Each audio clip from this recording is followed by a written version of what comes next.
So let me give you a little bit of a rundown. He's an amazing human being. He's always been humble every time that I've seen him. So I'm really honored to be here, to be interviewing him, talking to him. He's gonna play some new songs off his new album, which is out. Black America Again. Who got it? Anyone's been listening to it? I've been listening to it. I like it. It's on repeat. And he's got a special video that he wants to show, so we're gonna hang out. I got some questions from you guys. How many of you guys turned in a question? Just wanna see, raise up a hand. Yes, I like it. So we got a lot of stuff to get to. Now, City Tech, I'm gonna need you guys to show Common how we do it out here. Is Brooklyn out here? How we feeling, Brooklyn? Oh, I like that. All right, guys, I'm gonna go ahead and also remind you guys, keep your posters. We're gonna be doing a quick meet and greet afterwards. He's gonna be taking pictures. He really appreciates you guys. He wanted to talk to you guys. He believes in the youth, so we're really happy to make this happen. Brooklyn, you ready for this? Please make some noise for Common. Y'all could stand up. Y'all could stand up. Yeah.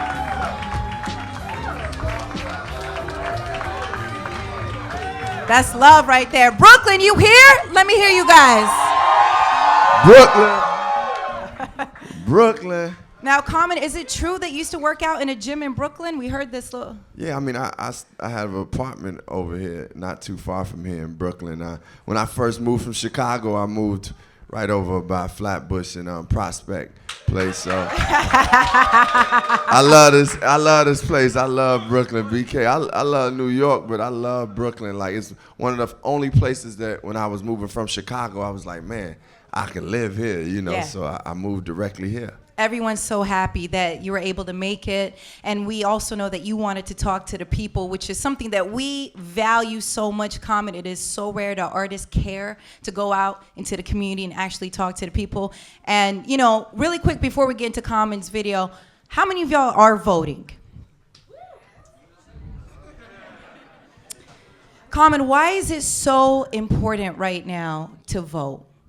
Well, we all see the injustices going on. We all know the injustices are going on for black and brown people, and it's been going on for so many years.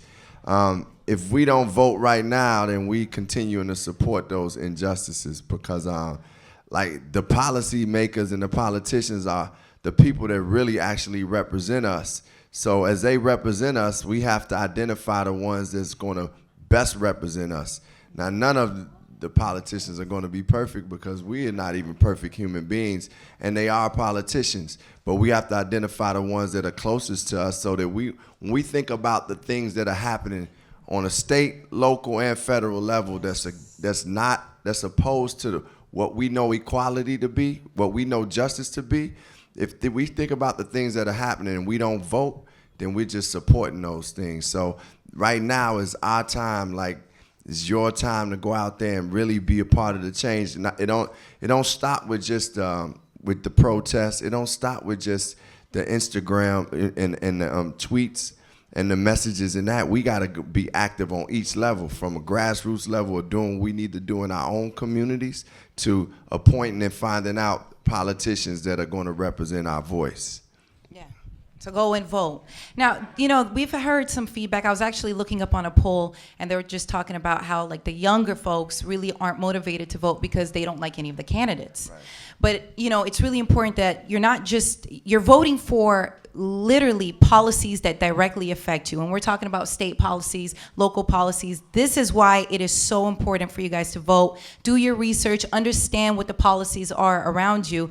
Common, can you just emphasize a little bit more on that, just because it concerns all of us when they're just kind of like, well, I'm not motivated to vote for whoever. Well, the funny part is, I understand where you're coming from. And the first time I really decided to vote, because I didn't believe in the political system for a long time.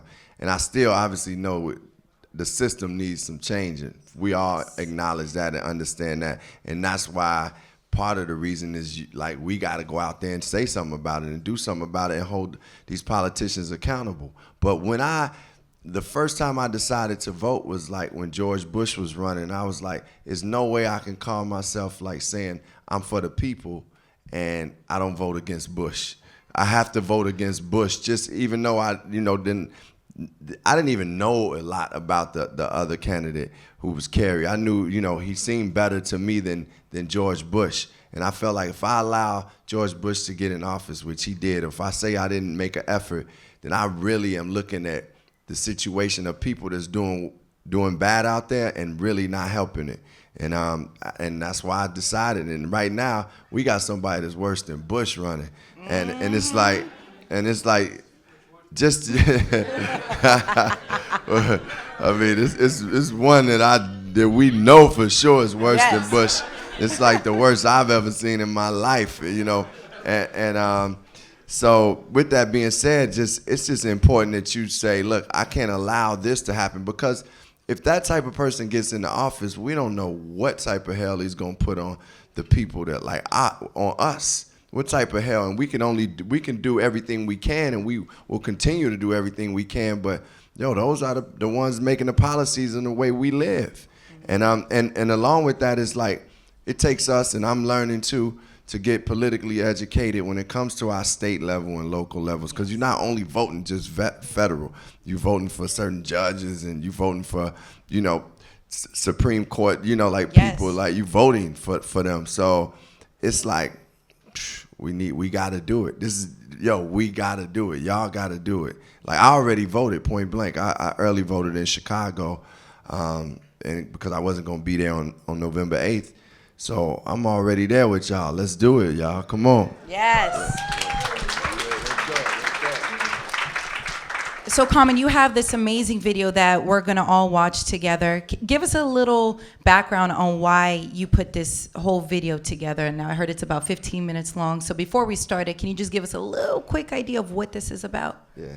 Well, Nessa, I want to commend you on the work you've been doing, first of all. Because you've been doing some work out in the community that you care. Thank you. Thank you. And Thank you. Thanks City Tech and for hosting this, and Hot 97 for saying we can do this, because this is bigger than like just what we coming to do for celebrity and promotion. We want to communicate, listen, learn, and commune with our brothers and sisters and see what we could do to better things. So I'm grateful to get to show you all this visual. This is like a short film that was directed by a guy named Bradford Young, who worked on us with Selma. He was the director of photography for Selma, and also this new movie that's coming out called Arrival, and he's actually working on a new Star Wars movie. He's the DP of that, and he's a young black dude that's went to school at Howard and is an incredible dude. And round of applause, round of applause. HU, yeah. So what he did was, like, he's a very artistic dude, and so am I. And what I wanted to do with this project was really let it be about the expression of who we are as black people, like in a humane way, the humanity of black people. Because that's something that I look at and see. When you see like young men and women getting shot down in the streets, or when you think about what mass incarceration is, they really are not looking at black and brown people as human beings. For you to shoot an unarmed man or woman, that and just gun them down, you're not really looking at us as human beings. So a lot of the art that I see out there now is showing the diversity of who we are, and that's all we wanted to do. We show our young people the song is called Black America Again, and it's talking about writing a new story, but the youth are the ones that's writing a new story. Y'all the ones determining what the new Black America will be, and that's what Bradford Young wanted to do with this visual. So y'all check it out. It's an artistic piece for Black America Again. It's a short film. Check it out. Black America Again. It's the name of the album, and it's a song I wrote that was really, I was working with an artist, and she was singing this song about Sandra Bland. Artist named Maimouna Youssef, and when she was singing it to me, it kind of hit me emotionally that man, we singing about Sandra Bland, but her life is gone, and her family has to deal with the loss of a sister, the loss of a daughter, and I started thinking about some of the other young men who had got killed and young women who had got killed, and then I just happened to see Straight Outta Compton, and I was like, looking at the Rodney King tape, like, damn, that was 93. and they was beating him in the street bad like he wasn't a human being. And that made me think of Eric Gardner. And I was like, man, this is something that just keeps happening again and again. You know, this is the stuff we've seen, but we know it happens over and over. And before even we seen the police brutality, it was like in the civil rights, they were beating and killing black people. So it was kind of like, man, this is a story that repeats itself. It's a cycle. It's Black America again. It's happening again. But then I started, as I was writing the song and expressing all the issues that's going on in the song, I started thinking about how much we've overcame and how much we continue to fight through it and what is our new story. So that's why I called it Black America again, because it's like, what's the new narrative we writing? Because we do know that those things exist, but how do we change it? How do we write a new story so that those kids, like when they grow up, get to see a whole nother world? They already have seen the first black president and first lady, but now they need to see no kids getting shot in the streets. And they need to see like education that they deserve, and they need to see like programs so that they feel like, man, I could be a director of photography, or I could be an architect, or I could be a radio personality. They need to see that. So how do we write those stories? That's what Black America again is about. Like, and that's why I entitled it Black America. And it's not just the reason why we showed all the, like, Bradford wanted to show just a lot of young kids just staring in the camera, because it's like an innocence to us, and that and a humanity that people forget. And even sometimes within our own community, we forget. When we talking to each other, we talking to another one of God's children. And you know, I think it was just a time for us to meditate on that and focus on that. That's why he had a lot of stills of just black kids just staring in the camera. But that humanity is going to come out through so many different things. It may come out through dancing. It may come out through the way we party. You know, it comes out through the joy we had, through our barbecues, through the art. Like, I use this artist named Lorna Simpson to do my artwork. She's a black woman that's from Jamaica, Queens, lives in Brooklyn now. But I just wanted to express black art. So that's part of Black America again right there. So that's the story. Was there anything particular that I guess triggered you to just be like, I've had enough. I'm just gonna make this entire body of art about the pains and also the joys, like you said. But was there something that you were just like, I'm done?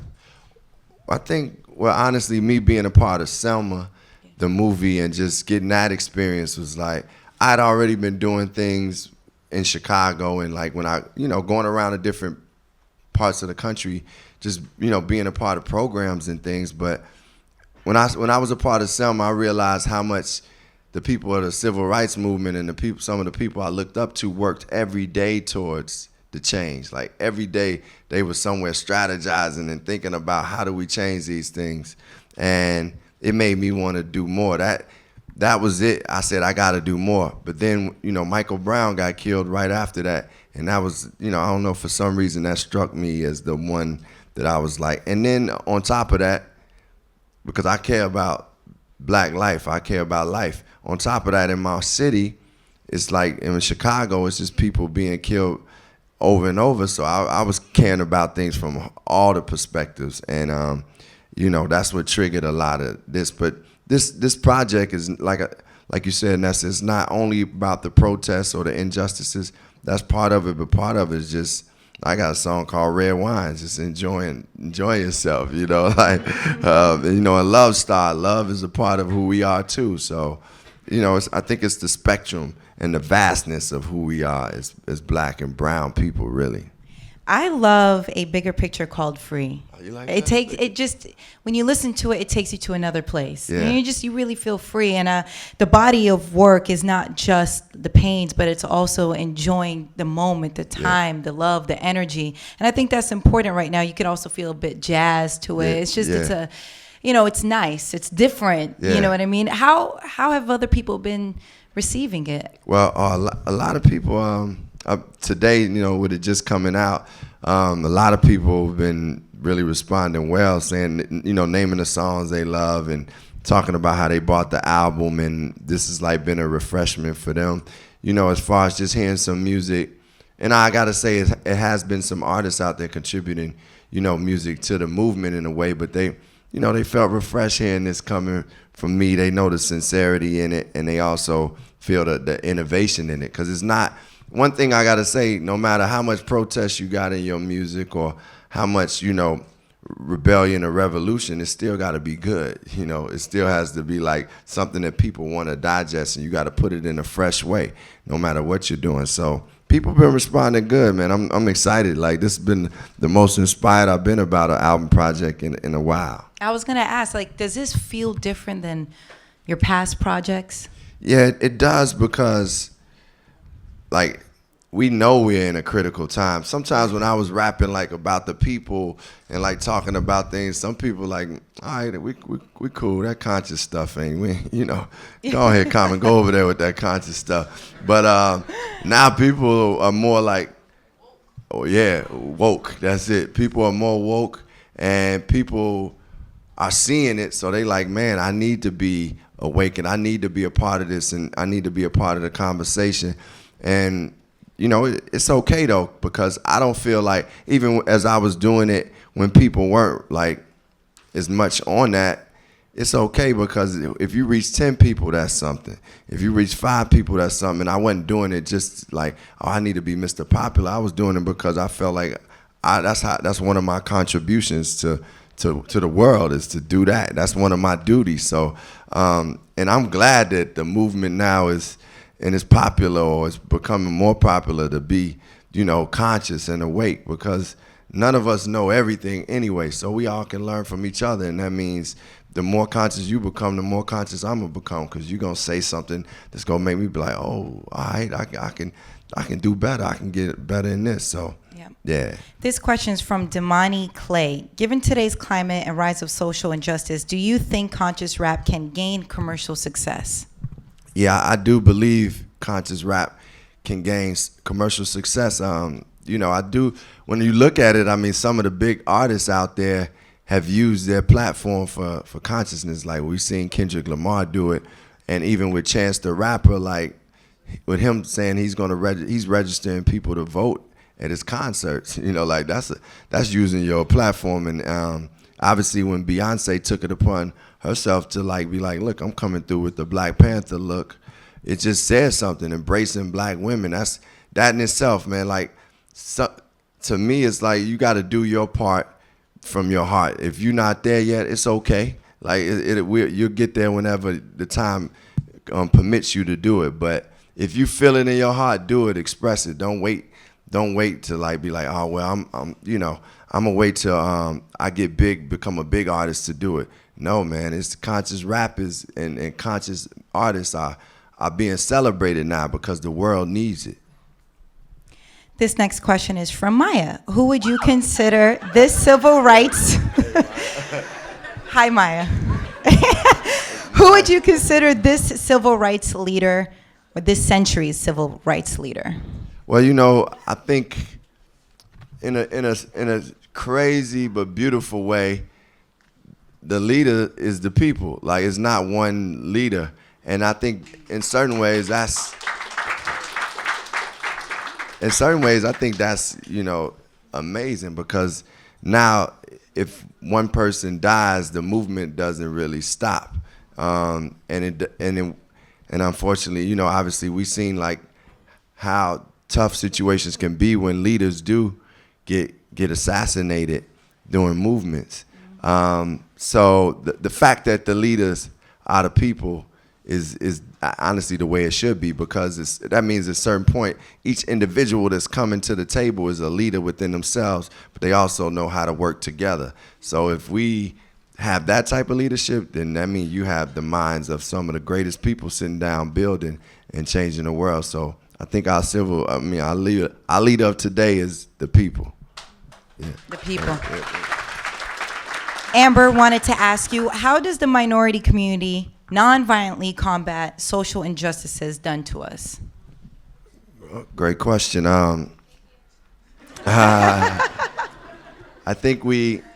believe we combat it by taking, like, if the injustices that happen, let's specifically say if from the instances we've seen with police officers that have unjustly killed young men or grown men. Let's take that, and they they don't get convicted.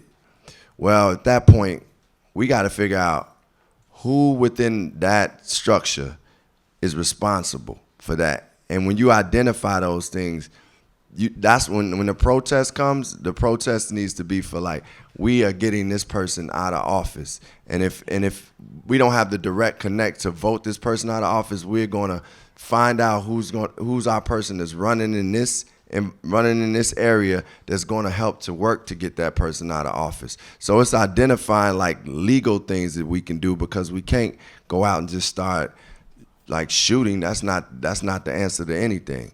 So I think it's going to be like identifying like how do we change the structure of this, and who is the person that's responsible for it. And like in certain states it's different. You know, so that's why it's important that we know. Like when I go to communities, I don't come like saying like, man, I know everything that's happening out here. I actually come and say, man, what is happening? Tell me what I can do to contribute and help, because I don't know all the things that's happening. So educate me. So yeah, that's what we can do. That was a great question, though. This next question is, how do you feel about Lil Wayne not knowing about Black Lives Matter? Well, there's the question commented. Well, first of all, I mean, I believe Lil Wayne like is aware of that Black Lives Matter is a movement. Lil Wayne is he's part of the family at this point to me. Like we all together. So even if his perspective is not the same perspective I have, I'm definitely not going to dump on him and be like, oh man, you crazy. I'm the type. If you're part of the family, then and something might be said that ain't aligned with what I think, then when I get a chance to see you, I'll pull you aside and talk to you about it. But what I do think about that perspective is that it's an example too of what we need to do to educate each other, because if he says he doesn't know about Black Lives Matter, then somebody needs to tell him more about it. And we also gotta remember, like, even when we are in a position that's like of power or success, we got to remember the people that are not in that position and consider them and work and think about the things that we can do. Like, we always stay rooted in that. Always stay rooted. Like, the reason why I'm like, I want to work diligently is because no matter what type of award I can get or whatever crib I can get, it's like if I see people hurting, if I see like people don't have jobs, if I see our youngins like out there shooting each other and not getting a chance to feel like they got a dream or something, then I ain't in the right place. Meaning, so I gotta go do something, because I can't be sitting out here all like, yeah, life is great and my people hurting. So I think it's about educating like somebody like Wayne, if he doesn't have that education, it's about educating each other. And I gotta empathize and be considerate of other people's struggle too. Because as much as I talk about, the black struggle, I gotta be respectful of what the woman's struggle is, or the Latino brothers and sisters' struggle is. So I sometimes gotta be taught about that. And I think, if he didn't know about it, then we gotta educate him on it. But I'm more into like, we gonna embrace that brother and teach him, instead of being like, oh man, you whack, I ain't on that. Yeah. What was your inspiration for the song "The Day Women Took Over"? Which, by the way, is great. Yeah. Shout out to all the women in here. Yeah. So the day the women took over for me was, I love just using my imagination, being creative, but it was not only that type of song. It's a song that really is saying, we missing in this world the feminine energy that we need, that compassion. And if a woman was ruling the world, you would have a woman ruler ruling with more compassion and love. And that's what I was, really referencing when I said the song. I'm gonna say some of the rap real quick, because I know we're not playing that. So this is what I say on this song, y'all. Check it out. I say, it's something about this day that seemed good to me, where people I ain't like is showing love to me. Good food and the mood in the hood is free. Peace and free is the frequency. This is the day women took over. No longer over your shoulder do you have to look over. Imagine, war is now over. Mothers get medals for being courageous soldiers. On dollars is Michelle Obama, Oprah, and Rosa. The mayor, the Shah, is Liz Dozier. Hoods feel safer, families feel closer. We all drunk in love with no need to be sober. Ladies get their hair done and men we notice. You get high-grade Indian weaves at the lowest prices. Chivalry is no longer lifeless. We opening doors and pulling out chairs again. Things are merry and there's more marrying. Monthly free doses of Motrin and Valerian. For your minstrel, it's no more minstrel shows depicting women as ignorant, simple hoes. It's more love songs on the radio. Respect for the ladies, you can hear it in the flow. Egos aside, for each other we rise. Since they to give us a life, the whole world feel alive. Yes. Which is like perfect timing for these next two questions. Why are you not married? We'll start with that one. I think, I've been in some incredible relationships, and I think sometimes it just didn't. Sometimes it was either my timing was off, meaning I wasn't ready to settle down, or sometimes that person's timing, her timing was off, and she wasn't ready to settle down. But I am open to marriage, and I'm single now, but I'm open to having a great relationship with a beautiful woman, that I really care about. So everyone's like, what? And do you regret breaking up with any of your exes?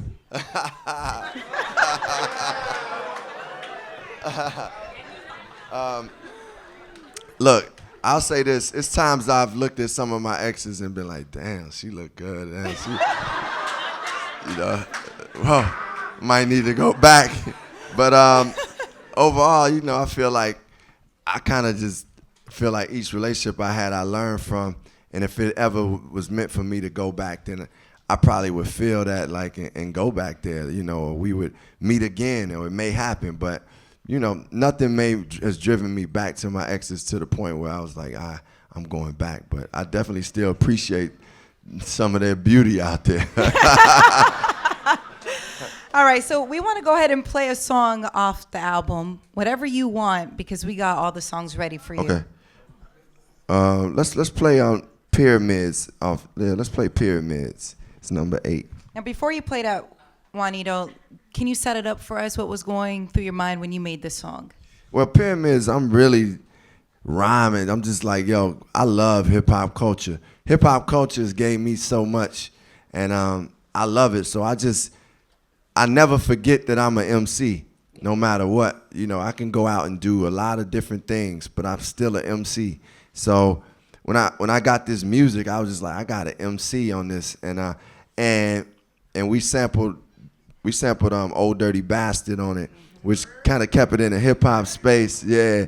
And I called it Pyramids because I was thinking, pyramids. Sometimes people ask you how you write rhymes or how you do it, and you can't really explain how you do it. To be honest, it's like when it's really pure, it's a divine thing that that happens. And the pyramids that people can't explain how they built, but they'll be here forever. And I'm like, these pyramids I'm building, the rhymes I'm building, they'll be here forever. So that's why I called it Pyramids. So check it out, this Pyramids, y'all. The day found forever and I stay. I'm from the weather where they spray. There's got to be a better way. People dying every day. Wonder what would heaven say. Devils need to get away. From Chevrolet to Escalade, from Evergreen to the Everglades. I kneel where the rebels pray. Seen 50 gray, but they need better shades. Rhyming like they whole style in retrograde. The escapade I'm on, it's like when the sun, moon, and stars is born. It's hard to explain how these pyramids form.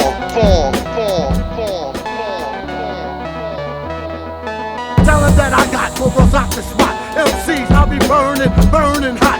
Tell them that I got bubbles off the spot. MCs, I'll be burning hot. Tell them that I got bubbles off the spot. MC, I burn it, I will. I arrived on the Pyramids. Yeah, I love Pyramids. that. So how do you get that cleared? Like, do you is it because of the culture, you just have relations and you're like, okay, I'm going to get this sample, Dirty Bastard's going to be on it.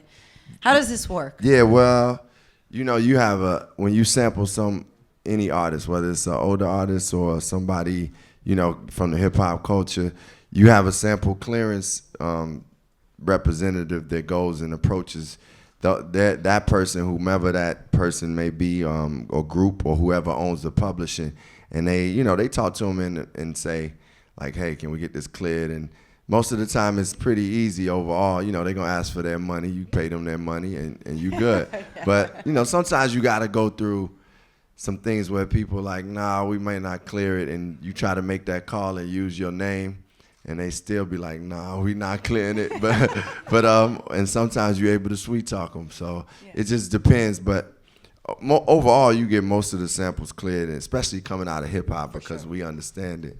Yeah. We have another question from a student. They put their name on it. Who are the artists that you listen to, and who are your top 5 MCs? Oh, that was your question? Good question. Okay. The artists I've been listening to lately, as far as rap goes, I would say Chance is one of the most that I've been listening to.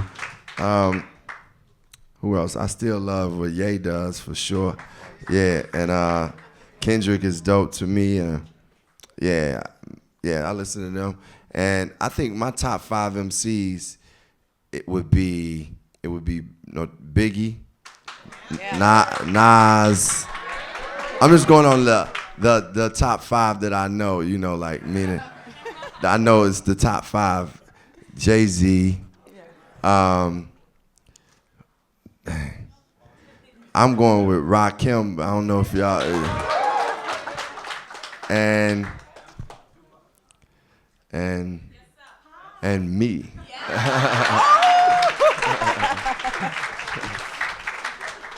All right. Who was your role model growing up? My role model was, it ranged from, my mother was like one, just because she was the role model, even though I know, like, she just was doing things and it affected me.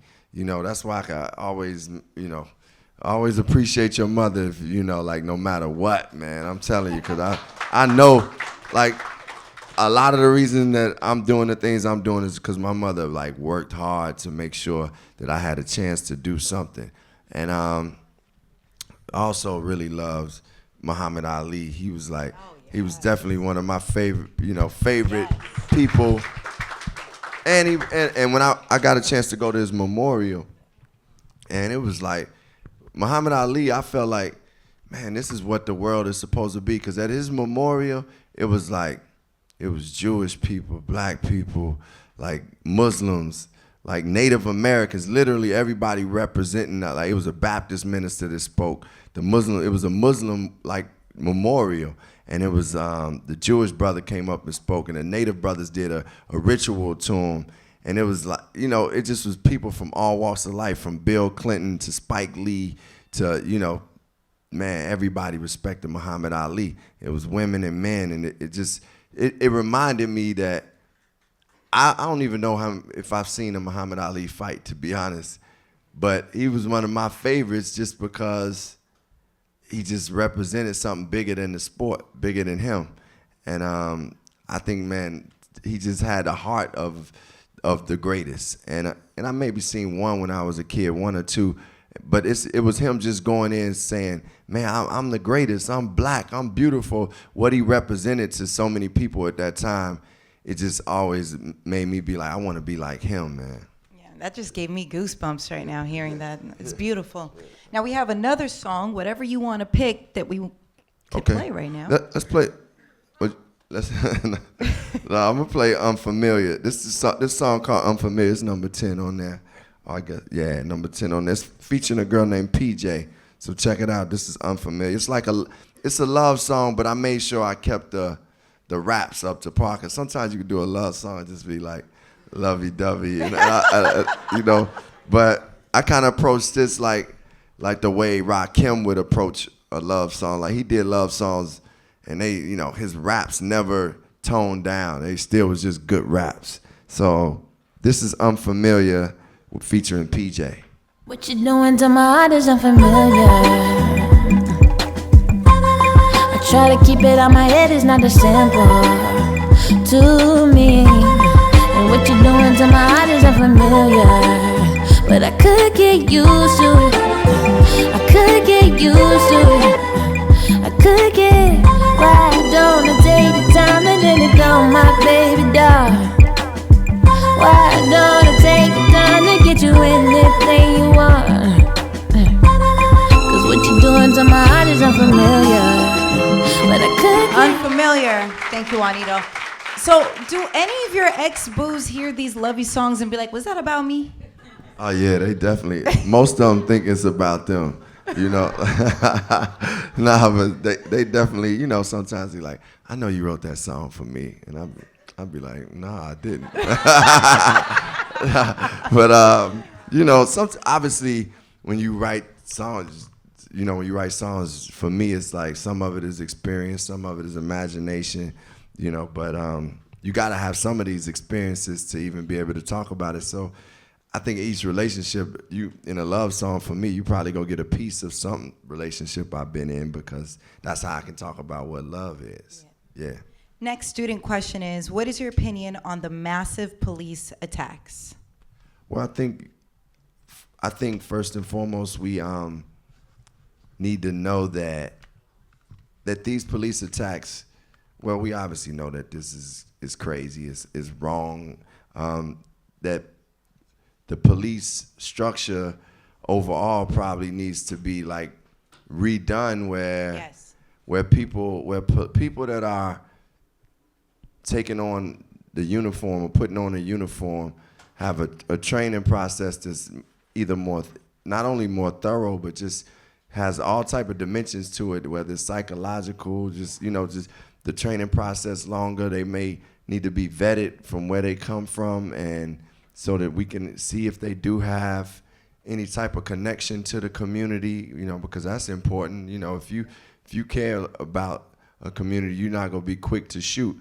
But I also, understand that every police officer is not out to kill us, but there are a lot that look at us in that way and look at us as less than human beings. So I think that we gotta just think about restructuring that whole thing, and it has to be some type of federal system set up so that police officers that do get out of pocket have to pay. They have to be served justice just like anybody else that commits a crime. So I mean, those are some of my ideas of what I think we can do to help solve that issue. Yeah, holding people accountable. Yeah. That's what it comes down Simple to. as Just that. holding them accountable for their actions. Yeah. This question's from Amber. A lot of artists make music about struggle and pain or Black pride, building self-confidence, but how will or how should Black artists create a call to action, in your opinion? Well, I think the music sometimes is a call to action in itself. I know music has activated me to want to go out and do things and learn things, and it taught me about myself. So that in itself is a call to action. I think we can't hold musicians like they know all the dots to connect into politics and everything. So hopefully we as musicians can lead you in the right direction. And in the same token, you may be able to lead us too and help us and inform us. But I think the music itself that is conscious should give you some type of activism and give you some type of spark. Just like when you listen to music that make you feel good or music that make you want to dance, it's certain music you can put on that's going to inspire you to be like, man, I'm about to be a better human being. Like, I got God in me. I'm about to go do something great in the world. Like, it's certain music that can do that for you. And I think, that in itself is the activism that we want in music. Do you feel like there's too much pressure put on artists, celebrities, athletes, that they, need to do something more other than just use their platform when it comes to social injustices? Well, I first of all think that artists and athletes that have a platform should use it towards something positive. That doesn't mean that like all your music is going to be just only about something conscious, right? That's not in everybody's cards or heart, but you still can put out positive energy with your platform, or use it to do things that like connect with organizations. You could do something positive just by going out, touching down with a young group of men and women, or that are having a program that's about education or about creative arts or something. You can just show up for young people, and that's doing something positive. So I feel it's our duty and responsibility to use that platform. But and it is, yeah, it is. We got a lot is given to us, so we should use it, you know. This question's from Bernard. What do you think about the up-and-coming rappers such as Lil Yachty, Lil Uzi, Kodak Black, and would you consider working with any of them? Where's Bernard? Yeah, nah. Yo. Oh, is that? Oh, you trying to look back? That's you right there. Nah. But nah, I mean, to be honest, I respect each artist that's bringing music out, because it takes, first of all, heart to get on that microphone and do something, right? Well, I can't expect like every artist that comes out for me to be like, man, I love that music, because I didn't even feel that way about everything that came out in the 90s. Even though I loved a lot of 90s music, and I can go down a list about music that I loved in the 90s, but it's, you know, still with some artists that I was like, oh man, hey, I don't like that. But and I also understand now, like whether it's Lil Yachty or Lil Uzi Vert, they all like expressing themselves. That's the way they interpret hip hop right now. Like when I was rhyming at first, you know, some of like our parents was looking at me like, what are you doing? Like that ain't music. So I can't look at like Lil Uzi and be like, man, that ain't dope hip hop. Cause I may not, some of it may not be what I'm gonna put on and be like, man, I'm rocking this joint. But I may be able to appreciate some of it too. So it's like I just let the youngins or whatever age you are, artists express what they express, and you know, I go to the stuff that I really want to listen to, like, cause only certain stuff I'm playing in my house. You know what I'm saying? And I go to that to play whatever music I want to hear in my house. That's something that I'm really loving. Other stuff I can just sit down and enjoy and kick it. Yeah. You've always been conscious of the issues in America. Do you feel this album was absolutely necessary for our youth? And this is from Sherry. Hi, Sherry. I feel, hey, what's up? Go ahead. I feel like this album was necessary not only for the youth, but I think it's just necessary for the people, for the spirit of the people, and just I created it something for the world. Like it was just like I'm putting out music because I feel like more than anything is spiritual, is God music, is love in the music, is black empowerment in the music, is unity in the music, because in all truth, if black people rise, the country rises. And it's not like when I'm like, man, I'm in support of Black Lives Matter, I am, yes, 110%, but that doesn't mean I feel like negative towards like white people or negative towards any other nationality. I'm negative towards people who are oppressing us and people who are part of a system that supports that. So that's what I'm about. And so I don't even remember the question, but yeah. Do you feel it's necessary for this album, right? Yeah. Black America Yeah, Again. it's necessary. So go get it.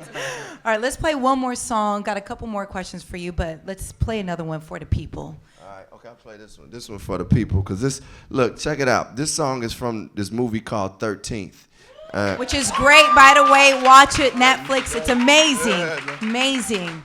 Directed by Ava DuVernay. Yes. It's on the album Black America Again, but you know, 13th is a movie that Netflix put out about mass incarceration and the 13th Amendment, how the 13th Amendment says that slavery is abolished unless you commit a crime. So that means that anybody that's convicted of a crime, it basically in the Constitution is subject to being a slave, right? You guys hear that? Okay, just want to make sure you guys are clear on that right now. And that's in our Constitution, right?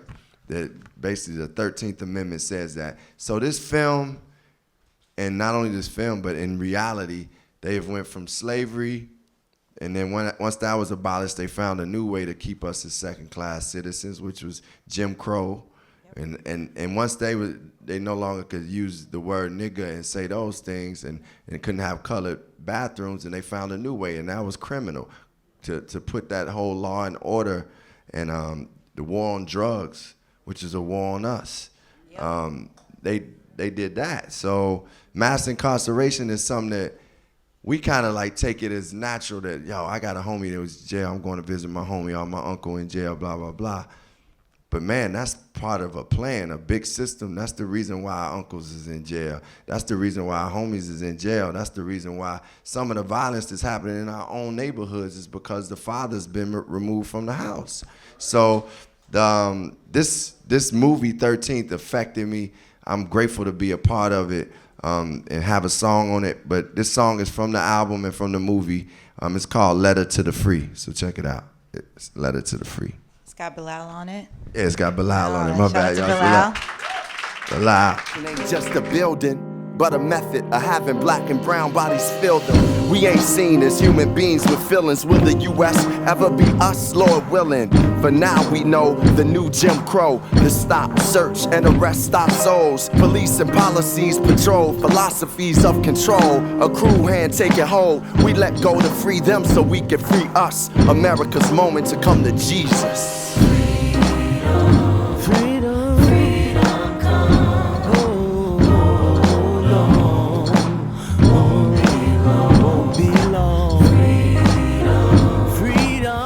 Something for the soul right there. Yeah, that's Letter to the Free. Letter to the Free, yeah. That's definitely for the soul. Like Nessa said, it's featuring Bilal, and like that song, like that subject matter was heavy on my heart, like the mass incarceration thing. And I just read this book by Michelle Alexander. It's called The New Jim Crow, and Great book. Yeah, it's a great book, and it informed me a lot. But then, you know, so it was crazy because I told Ava I wanted to write the song for the movie, and she was like, "All right, cool, submit me a song, you know, and you might be able to get on it. You might make the You cut. might make the cut." And I just, you know, ended up rapping it to her one day, started writing it, and she was like, we was actually at the White House. It was You guys like how you just dropped on us? By the way, I was just at the White House, and I'm just, Obama. It was the president's birthday party, and that's Great, thanks. Great. Man, all right, I'm flexing right now. Let me chill. Nah, man. But nah, it was cool. I went up there and rapped this, but this how hip hop I brought it. We was at the White House, you know, drinking a little wine, and I was like, man, I want to get on this. I want to be a part of this. So I went up to Ava and just started rapping in her ear and stuff, and she like trying to listen, but she was like, the president was right in front of her and the first lady, so she like trying to figure out what I'm gonna pay attention to. Of course, the president go get more attention than I am.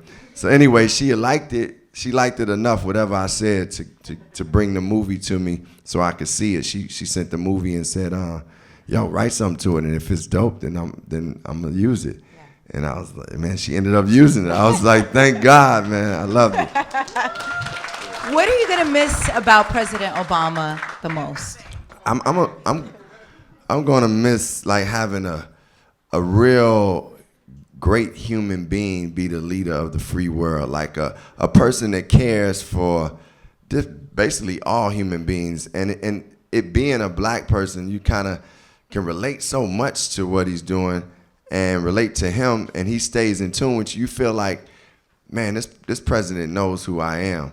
And he doesn't only make us feel like that, you know, he obviously is in tune with a lot of different types of people. He meets with foreign leaders and everything, but, you know, when you're around him or the first lady, you could tell they present with you and they actually care. So I'm gonna miss more than anything just a human being that really cares for like all walks of life and pretty much all nationalities being the leader of our country.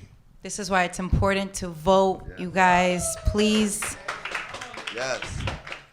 Now we have a couple questions about Hollywood and movies and that nice big Hollywood check that you get from the movies. What artist or actor that you would still want to work with? We could start off with an artist. Is there someone that you haven't worked with yet? Yeah, Dre 3000 is somebody that I really love. I love Dre. Yeah. As far as actors, I only had a couple of lines in the movie, but I worked with Denzel Washington. I would like to work with him again, but I would like to work with Idris Elba, actually. I like Idris. What inspired you to even start acting? You know, I felt like I felt like as an artist, I hit a ceiling. I was like, man, okay, I'm rapping and this feels good and I like it, but it's something else out there for me, you know. And I didn't know what it was. I just started doing different things, and I went to acting class, and I was like, man, this is it right here. Like, I really love this. And I felt like I had a potential to be something in it. I knew I was just beginning, but I felt like, okay, if I work at this, I can actually become, you know, good at it and hopefully become great at it. So that just got, plus I already loved movies. I tried to do a little theater when I was young, but my mother was, like the play I was in, I did a play with one of my best friends, and we was in a play, and after the play, my mother just kept talking about how great he was as a performer, so it kind of shut down my dreams of being an actor at that time. So I love acting though. Mom's proud. Yeah, now she proud of you. Now she telling. I mean, she still will tell me if my acting is not good though. She definitely. She's an honest, good mom. Yes. All right, now before we let you go and take photos and hang out with the people, you have an amazing full body of work. I mean, many, many, many projects. Yeah, great work that you've done over the years, Common. What do you do for fun? For fun? Do you even have fun? Yeah. Okay. Yeah, I have fun. I actually like going out to dinner with people that I care about. Like, you know, it could be close friends or a lady friend or a girlfriend. And drink a red wine. And I like going to the, you know, I like watching basketball. I'm pretty simple. I like going out when I'm in Cali to the beach or something, chilling, riding up the, you know, looking at the ocean, just getting a little peace. Yeah. So those are some of the things I do for fun. Though we have a couple house parties sometimes. House parties, okay. Yeah. All right, nice at house parties. For the ladies, how does someone try to talk to you? Like everyone, all the ladies are like, okay, wait, notes? Do you check your DMs? I mean, I'm more of a like, I gotta kind of connect with you face to face because, you know, obviously we all know people who look good on their Instagram sometimes, and then they. Look, seriously, I'm more of a person that's just like, you know, just I gotta feel and connect with you. It's just a natural thing. It's not anything like I can kind of. I mean, the qualities I like in a woman. I like a woman that's fun. I like a woman that believes in a higher power, believes in God. I like a woman that has some intelligence but can relate to many people. You got all those checked off, baby. All right, cool. And I like a woman that can speak Chinese, Arabic, French. No, I'm just kidding. I'm just kidding. Check that one out too. You got that. Just kidding, just tripping. That's amazing. Well, listen, we appreciate you for coming out here, Brooklyn. One time for Common. Yeah. I wanna thank Juanita. Yo, thank you for looking out, bro. Rocking the joints. Absolutely. Shout out to Def Jam. Thank Def Jam. Nesta, thank you for this. Thank you, Hot 97. Thank you, City Tech. Thank you all for coming out and supporting. Yeah.